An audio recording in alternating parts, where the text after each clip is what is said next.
आज हम लोग थोड़ी चर्चा करेंगे कि ये अच्छी बात है कि कर्तव्यों की याद कोई दिलाता रहे, और खास करके जब देश के सर्वोच्च पद पे बैठे हुए प्रधानमंत्री जी हमें कर्तव्यों की याद दिलाएं, तो जरूर उस पर चर्चा करनी चाहिए। क्योंकि अभी लाल किले की प्राचीर से भी जब 5 प्रण हम लोगों को पता है कि 5 प्रण, तो उसमें कर्तव्य की भी याद दिलाई गई कि कर्तव्य भी जरूरी है। कल राजपथ का नाम कर्तव्य पथ किया गया, और एक बड़ा बड़ा एक इवेंट हुआ जिसको कहा जाएगा दिल्ली में, और नेताजी सुभाष चंद्र बोस की मूर्ति लगाई गई, और फिर उसमें कहा गया कर्तव्य पथ पर चलने की बात। जो आज का विषय है उसमें थोड़ा हम लोगों को यह समझना है, क्योंकि कभी कभी कम से कम मैं तो कंफ्यूज होता हूं जब यह समझ में नहीं आता है कि हमारे प्रधानमंत्री जी, हम लोग सब लोग को तो कर्तव्य पथ पे चलना चाहिए, लेकिन कुछ कर्तव्य जो हम लोगों को अपने नेता से, अपने देश के सर्वोच्च पद पे बैठे हुए प्रधानमंत्री जी से उम्मीद लगती है कि उनका भी ये कर्तव्य होता है। हम लोग वोटर थे, हमने उनको प्रधानमंत्री बनाया, तो उनके भी कर्तव्यों का आज हम लोगों को लगा कि कुछ एक लेखा जोखा कर लिया जाए। मेरे साथ एक बहुत एमिनेंट पैनल है, और मैं जो सबसे पहले इसको समझाने के लिए प्रोफेसर रमेश दीक्षित भाई साहब को इसलिए बुला रहा हूं कि वो केवल गुरुजन नहीं है, गुरुजन के साथ साथ उन्होंने एक समय स्टूडेंट पॉलिटिक्स की है, तो स्टूडेंट पॉलिटिक्स समझते हैं, जनरल पॉलिटिक्स को समझते हैं, राजनीति शास्त्र के अध्यापक रहे हैं, और आज भी इन सारी बातों पे, क्योंकि जो कर्तव्य हैं वो हम लोग करने की कोशिश करते हैं। अब तो वो रिटायर हो गए हैं, मैं भी रिटायरमेंट जैसा ही हूं, तो हम सब लोगों को लगता है कि ये हमारा कर्तव्य है, समाज के प्रति हमारा कर्तव्य है, इसलिए हमें ये करना चाहिए। बहुत सी चीजों की हमें करने की कोई जरूरत नहीं है, लेकिन कर्तव्य के नाते करते हैं।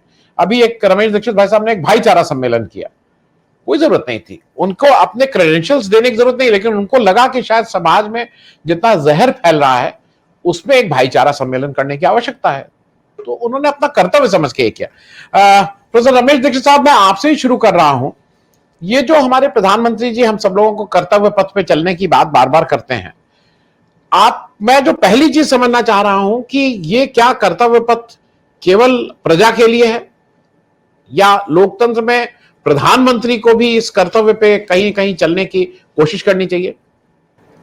हमने तो बचपन में एक प्रार्थना पढ़ी जाती थी हमारे घर में, वो शक्ति हमें दो दया निधे, कर्तव्य मार्ग पर डट जाएं। तो कर्तव्य मार्ग पर डट जाएं, ये संकल्प हुआ करता था सभी लोगों को कि कुछ करना है समाज के लिए, देश के लिए, परिवार के लिए, सबका। मगर सही बात तो ये है आनंद वर्धन जी कि जितनी सत्ताएं हैं, चाहे धर्म की सत्ता हो, राज्य की सत्ता हो, धन की सत्ता हो, सारी सत्ताएं केवल कर्तव्य की अपेक्षा करती हैं, अधिकार देने से गुरेज करती हैं। और जब देश का सर्वोच्च कहना चाहिए पदस्थ व्यक्ति अगर कर्तव्य की बात कर रहा हो, तो उसे मानना चाहिए कि उसके भी कुछ कर्तव्य हैं समाज के लिए, समाज के प्रति। वैसे तो भारतीय संविधान में अनुच्छेद 51 जो है, जिसमें जोड़ दिया गया था नीति निर्देशक तत्वों के बाद में, उसमें कर्तव्यों की बात की गई है। उन कर्तव्यों में शामिल है कि हम स्वाधीनता आंदोलन की विरासत के जो चिन्ह हैं उनकी रक्षा करेंगे, वैज्ञानिक तेवर की बात करेंगे, हम तर्क की बात करेंगे, जो भी कहना चाहिए प्रतीक हैं हमारे स्वाधीनता आंदोलन के, उनका सम्मान करेंगे। उन तमाम मुद्दों पर तो प्रधानमंत्री जी का जो रवैया है वो तो समझ में नहीं आता। तो जो संविधान में जो कर्तव्य दिए गए हैं, वे कर्तव्य तो प्रधानमंत्री जी उनको तो कोई महत्व देते नहीं हैं। अब उन्होंने नई बात की है, एक सड़क का नाम बदल दिया है, और उसके बाद उनको लगा है कि कर्तव्य की याद उनको आई है। तो मुझे खुशी है अगर ऐसा हो, अगर वो कर्तव्य मार्ग पर चलें तो बड़ी खुशी बात है, वो चलना ही पड़ेगा उनको। वो रास्ता ऐसा है, जब नाम बदला है तो उस पर तो चलेंगे ही। तो सवाल वो नहीं है, सवाल ये है कि क्या कर्तव्य मार्ग पर जो राजपथ था, जो कर्तव्य पथ हो गया है, उस पर चलते हुए जब वो अपने कार्यालय में जाएंगे तो क्या उस समय उनको हिंदुस्तान के उन नागरिकों की याद आएगी जो वंचना के शिकार हैं, वंचित हैं, अभावग्रस्त हैं, जिनके पास नौकरियां नहीं हैं, जो दमन का शिकार हैं? क्या उनकी भी कोई याद आई? कोई भी? क्योंकि उन्होंने काम अच्छा किया है। सड़क बदलने का काम, सड़कों के अलावा, मार्गों के अलावा शहरों के नाम, तो बहुत चीजें बदली जा रही हैं। मजे की बात यह है कि प्रधानमंत्री जी ने एक काम अच्छा किया है कि वो लोक कल्याणकारी राज्य तो खत्म कर दिया उन्होंने, क्योंकि राज्य तो सौंप दिया दो बड़े धन्ना सेठों के हाथ में पूरा देश। मगर सड़क है, जिस सड़क पर प्रधानमंत्री का निवास था पहले, उस पर उस मार्ग को उन्होंने लोक कल्याण मार्ग कर दिया। तो लोक कल्याणकारी स्टेट तो नहीं रही, राज्य को तो खत्म कर दिया लोक कल्याण के राज से, मगर उसकी जगह पर उन्होंने सड़क का नाम कर दिया। उसी तरह से एक दिन ऐसा होगा कि गरीबी शब्द हट जाएगा, कह जाएगा गरीबी है ही नहीं, हटा दी हमने गरीबी। तो ऐसा तमाम तरह की चीजें हो रही हैं जिन पर केवल हंसा जा सकता है। और जैसा गालिब ने कहा था कि आगे आती थी, आगे दिल पर हाले दिल पर हंसी, अब किसी बात पर नहीं आती। तो अब तो हर चीज लगता है जुमलेबाजी है, किस बात को देखा जाए। तो सही बात तो यह है कि प्रधानमंत्री जी से यह अपेक्षा की जाती है कि जो कर्तव्य पथ, जो भाषण उन्होंने दिया है, जिन कर्तव्यों की याद उन्होंने नागरिकों को दिलाई है, पहले वो उस कर्तव्य पथ पर चलें, कुछ जिम्मेदारियां पूरी करें भारतीय समाज के प्रति, जनता के प्रति जो उनकी जिम्मेदारी है, उन जिम्मेदारियों का निर्वाह करें, सुरक्षा की गारंटी करें, अल्पसंख्यकों के लिए सुरक्षा की गारंटी करें, दलितों के लिए, लड़कियों के लिए, महिलाओं के लिए सुरक्षा की गारंटी करें। अगर ये सब नहीं कर पा रहे हैं तो मुझे लगता है कि ज्यादा ये जो नाटक करना जो है उससे ज्यादा दिन काम चलता नहीं है। इसलिए आनंद वर्धन जी इस समय कल के भाषण के बाद चिंता का विषय हो गया है कि क्या ये जो कर्तव्य पथ के नाम पर कहीं ऐसा तो नहीं है कि हमें फिर नागरिकों से प्रजा बनाने की कोशिश हो रही है। जनता को लगातार कर्तव्यों की याद दिलाई जा रही है, और जब कर्तव्यों की याद दिलाई जाती है उसका मतलब होता है कि हमें अधिकारों से वंचित करने की कोई न कोई साजिश चल रही है। मुझे खतरा यह दिखाई पड़ रहा है। इसलिए मैं कहता हूँ प्रधानमंत्री जी कर्तव्य खुद निभाएं और हमें हमारे अधिकार बहाल कर दें। तो हमारे अधिकार हैं स्वतंत्रता का अधिकार, समानता का अधिकार, संगठन बनाने का अधिकार, और सबसे बड़ी चीज है राज्य से असहमत होने का अधिकार। ये अधिकार हमें बर्खास्त कर दें और वो अपने कर्तव्यों का पालन करें। तो कर्तव्य हमें मत सिखाएं, हम चाहते हैं कि कर्तव्य पथ पर 2 कदम चलकर दिखाएं पहले, उसके बाद हम उनके घोषणाओं पर गौर करेंगे और देखेंगे वो कितना गंभीर हैं अपनी घोषणाओं के बारे में। ये कहना चाहता हूँ। रमेश दीक्षित भाई साहब, आप एक हमारे दर्शक की एक प्रतिक्रिया आई है, पहले मैं ये पढ़ दे रहा हूं क्योंकि अगला प्रश्न इसी के रिलेशन में है। BS परीख साहब वो कह रहे हैं, आतंकजीत सिंह साहब, भूतकाल में अगड़ी जाति के कुछ संपन्न लोगों ने पिछड़े लोगों पर अत्याचार किए, लेकिन अभी सभी अगड़ी जाति के लोग गालियां खा रहे हैं। यह न्याय संगत नहीं है। अब मैं मूल प्रश्न पे आता हूं जो प्रोफेसर रविकांत ने कहा। मैंने कई शोज में हम और रविकांत साहब जब साथ साथ रहे हैं, क्योंकि मैं हरदम ये कहता हूं मैं प्रैक्टिसिंग हिंदू हूं। आज सुबह भी पूजा वूजा करके आया हूं, नया रक्षा बंधा है आज। मुझे हरदम ये लगता है कि जो राम जन्मभूमि का जिस समय जो भी पूजा ये कर रहे थे, हालांकि वो उस समय होनी नहीं चाहिए थी, वो चौमासा था, लेकिन अगर पूजा हो रही थी तो उसका सही में हकदार देश का प्रथम व्यक्ति, एक तो अव्वल तो देश के ये तो आप ही बताएंगे, संविधान के हिसाब से इन लोग को नहीं आना चाहिए, लेकिन अगर आ रहे थे तो राष्ट्रपति को ही उस पूजा को करना चाहिए था, अगर आप देश के प्रथम व्यक्ति की बात कर रहे हैं। और शायद राष्ट्रपति उस समय जो हमारे थे वो उस अगड़ी जात से नहीं आते थे, वो उस दलित वर्ग से आते थे। क्या ये कारण तो नहीं था? क्योंकि अगर ये कारण था तो इस पे तो मुकदमा चलना चाहिए। दूसरा, जो अभी मैं एक चीज आपसे समझना चाह रहा हूं, प्रधानमंत्री और जो भाजपा का भले ही वो अध्यक्ष ना हो लेकिन सबसे ताकतवर नेता, क्या आपका कर्तव्य नहीं कि डिसीजन मेकिंग लेवल पे दलितों का कहीं कुछ ना कुछ वो हो, समावेश हो, उनका कोई रोल हो? आपका एक भी अध्यक्ष दलित नहीं, आपका एक भी मुख्यमंत्री दलित नहीं, तो ये किसका कर्तव्य है? ये कब कर्तव्य आएगा? रमेश दीक्षित साहब, असल में समस्या क्या हो रही है आनंद वर्धन जी, हमको उनसे वफा की है उम्मीद जो नहीं जानते वफा क्या है। हम उस संगठन से लोकतांत्रिक मूल्यों की अपेक्षा कर रहे हैं, उस संगठन से हम दलितों के लिए न्याय की अपेक्षा कर रहे हैं जिसने अपनी विचारधारा छिपाई नहीं। और एक बात की तारीफ की जानी चाहिए आरएसएस की कि उन्होंने अपनी नफरत पे भरी हुई नकारात्मक विचारधारा को कभी छिपाया नहीं। वे हमेशा इस तरह की बातें करते रहते हैं, अपने ही नागरिकों के खिलाफ युद्ध की घोषणा जो पार्टी कर रही हो, संगठन कर रहा हो, जो देश की 15% आबादी है मुसलमानों की, उनके खिलाफ युद्ध का आह्वान कर चुके हैं आप किसी संगठन रहने नहीं देंगे उनको। फिर दूसरी बात क्या होती है कि पहला देश है दुनिया का है जो पहले तो शुरुआत की थी उन्होंने एक पार्टी के खिलाफ, हमें कांग्रेस मुक्त भारत चाहिए। अब उनका कहना है कि नहीं, उतना काफी नहीं था, उससे काम नहीं चलेगा, विपक्ष मुक्त भारत चाहिए। कौन सा देश ऐसा है लोकतांत्रिक देश है या विपक्ष नहीं होता है?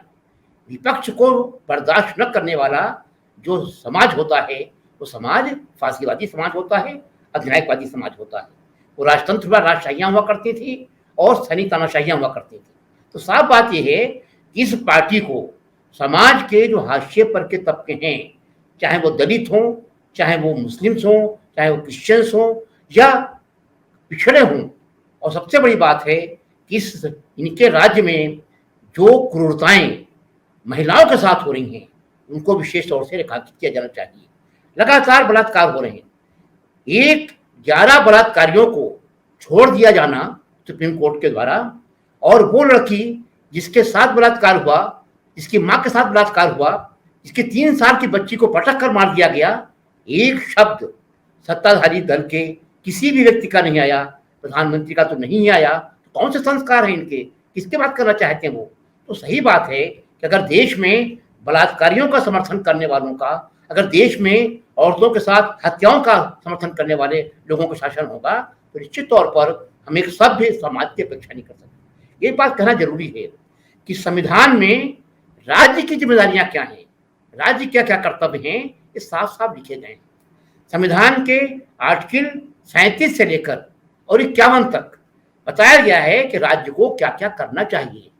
भले ही तत्काल न करे तो समय बीतने के साथ लगातार ये काम करने पड़ेंगे, जिसमें रोजगार देने का इंतजाम भी है, मुफ्त शिक्षा देने का इंतजाम भी है, स्वास्थ्य की व्यवस्था करने का इंतजाम है, और सबसे बड़ी बात उसमें है कि हम राज्य जनता की भलाई के लिए ये लोक कल्याणकारी राज्य के रूप में काम करेगा।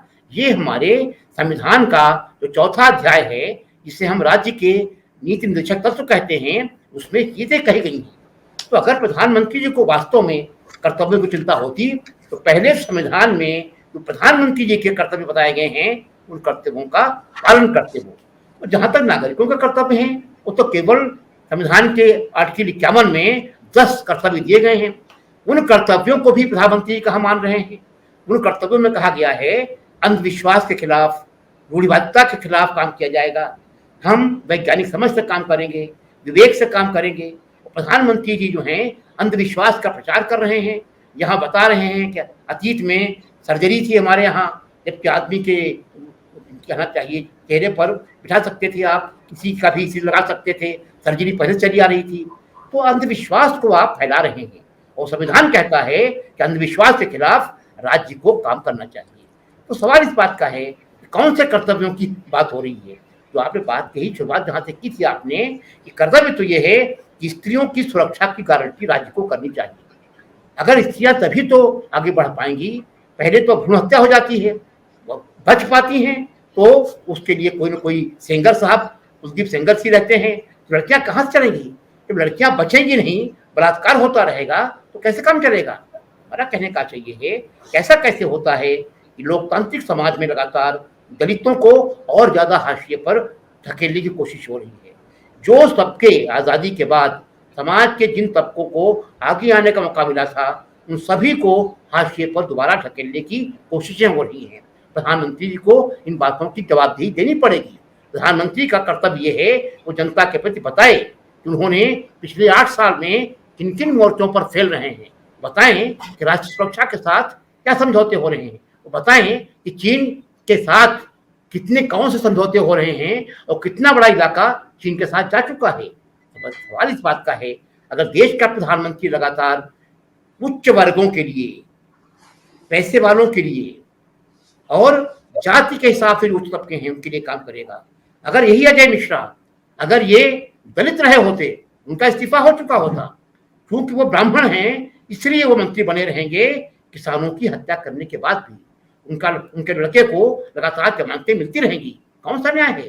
और आपने जैसा कहा कि गीतांजलि श्री ने जो सम्मान दिलाया है, जो जो व्यक्ति देश को सम्मान दिला रहे हैं उनके साथ उपेक्षा का बर्ताव हो रहा है, कौन सी नीति है? तो साफ जाहिर है कि प्रधानमंत्री जी जिस कर्तव्य पथ की बात कर रहे हैं, औपनिवेशिक औपनिवेशिक दिमाग को बदलने की बात कर रहे हैं, उन्हें जवाबदेही करनी चाहिए कि भाई ऐसा कैसे है? क्या आपने जो भी प्रतीक हैं औपनिवेशिक शासन के, उनको आप बनाए हुए कैसे हैं? जैसे अच्छी बात कही थी विजय सिंह जी ने कि 1860 का चला रहा है बना हुआ इंडियन पेनल कोड, तो भारतीय दंड संहिता जो है, सीआरपीसी जो है 1860 की है, उसमें देशद्रोह का कानून भी है। चलिए देशद्रोह के कानून की बात क्यों आगे बढ़ाएं, तो सारी की सारी जो दंड संहिता है बदलिए उसको आप। तो जब तक आप बदलते नहीं हैं, उन कानूनों को समाप्त नहीं करते हैं, तब तक उपनिवेशवाद के खिलाफ बोलने का काम करना केवल एक नौटंकी है। और इस मामले में अजीब लगता है कि हमारे देश के राजनेता नौटंकी करने के आदी हैं। एक बात कहनी जरूरी है, अयोध्या में जो हुआ था, उस अयोध्या में एक ट्रस्ट बन गया, मंदिर बनने का काम शुरू हो गया, प्रधानमंत्री जी वहां पर जजमान बन के बैठ भी गए पूरे समाज की तरफ से। जो जमीन 5 एकड़ दी गई थी मस्जिद बनाने के लिए, वो 5 एकड़ जमीन सुन्नी वक्फ बोर्ड ने स्वीकार भी कर ली। ऐसा भी नहीं कह सकते हैं कि मुसलमानों ने जमीन स्वीकार नहीं की, स्वीकार कर ली गई। उस 5 एकड़ की जमीन पर मस्जिद बनाने के लिए कोई भी कार्रवाई आगे नहीं बढ़ी है। सरकार ने न कोई पैसा उसके लिए आवंटित किया है, न कोई योजना दी है, न कोई नक्शा बनाया है। जो ट्रस्ट बनाया है इन लोगों ने, इंडो इस्लामिक ट्रस्ट अलग से बनाया सुन्नी वक्फ बोर्ड ने, उसने कुछ काम करना शुरू किया है। एक अस्पताल शुरू किया, वहां पर मस्जिद बनने का काम भी होना है। राज्य की तरफ से एक नया पैसा इस संस्था को उपलब्ध नहीं कराया गया है। तो साफ जाहिर है कि ये भी एक ड्रामा था, क्योंकि सुप्रीम कोर्ट ने कहा था, तो सुप्रीम कोर्ट के दबाव में जमीन तो दे दी इन्होंने, मगर मस्जिद वहां पर न बन सके, इस बात का पूरा प्रयास सरकार की तरफ से लगातार जारी है। अभी तक सुन्नी वक्फ बोर्ड को कोई एनओसी नहीं मिल सकी है, न बिजली विभाग की मिली है, किसी भी विभाग की तरफ से अनापत्ति प्रमाण पत्र अभी तक उस संस्था को नहीं मिल पाए हैं। तो साफ जाहिर है कि मस्जिद बनाने के रास्ते में भी रोड़े अटकाए जा रहे हैं, ये दिखाई पड़ रहा है। तो ऐसी स्थिति में अगर कोई राज्य केवल कुछ प्रतिशत लोगों के लिए चलेगा और 25% आबादी को दुश्मन मानकर चलेगा, तो ऐसे राज्य को कम से कम हम मान सकते हैं कि वो जनता के प्रति अपने कर्तव्यों का पालन नहीं कर रहा है। और कर्तव्यों के मामले में प्रधानमंत्री जी को दूसरों को सीख देने से पहले अपने गिरेबान में झांकना चाहिए कि क्या उन्होंने अपने दायित्व का निर्वाह किया है या नहीं किया है।